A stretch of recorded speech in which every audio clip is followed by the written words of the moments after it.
حضور صلی اللہ علیہ وسلم نے فرمایا جب مغرب کی اذان ہو جائے، نماز ہو جائے، تو اپنے بچوں کو پھر باہر نہ رہنے دو، انہیں گھر میں لے لو، اور فرمایا جب عشاء پڑھ لو تو دروازہ بسم اللہ پڑھ کے بند کر دو۔ اور آپ نے کہا تمہیں معلوم نہیں ہے جب رات چھا جاتی ہے تو پھر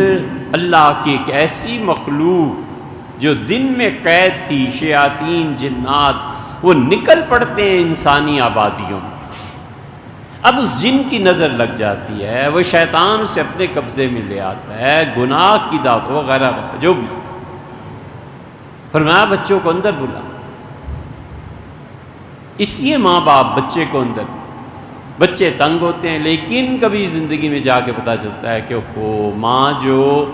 کہتی تھی کہ مغرب اتنے بجے ہوتی ہے اور دیر سے کیوں آئے ہو، تو وہ صحیح کہتی۔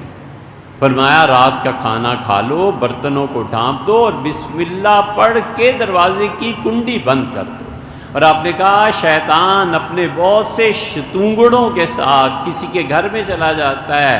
اور وہ کہتے ہیں کہ اس نے کھانا کھا لیا، اب ہم کھائیں، تو شیطان کہتا ہے یہ کھانا تمہارے لیے حرام ہو گیا کیونکہ اس نے بسم اللہ پڑھ لی تھی۔ وہ کہتے ہیں کہ اچھا پھر رات یہاں بسر کر لیں۔ رسول اللہ صلی اللہ علیہ وسلم وہ کہتا ہے دیکھو یہ دروازہ کیسے بند کرتا ہے، اور جب تم نے بسم اللہ کہہ کے تالا کنڈی لگا دی، وہ کہتا ہے نکلو یہاں سے، اب اس گھر میں تو رہنا بھی حرام ہو گیا۔ یہ عمل میں ہونا چاہیے، بچوں کو سکھانا چاہیے کہ بیٹے بسم اللہ کر کے رات کا ڈنر کھانا، اب آپ بسم اللہ کر کے یہ کر دیں، شیطان اس گھر سے نکلے۔ اب یہ ضروری ہے کہ شیطان رہے اور رات کا کھانا کھائے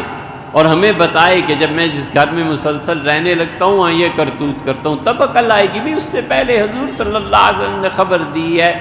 یہ تحقیق کر لیجئے کہ سچی خبر ہے، بالکل ٹھیک ہے، ہم نے یہ کر لینا ہے، تاکہ اس مرحلے سے گزرے ہی نہ۔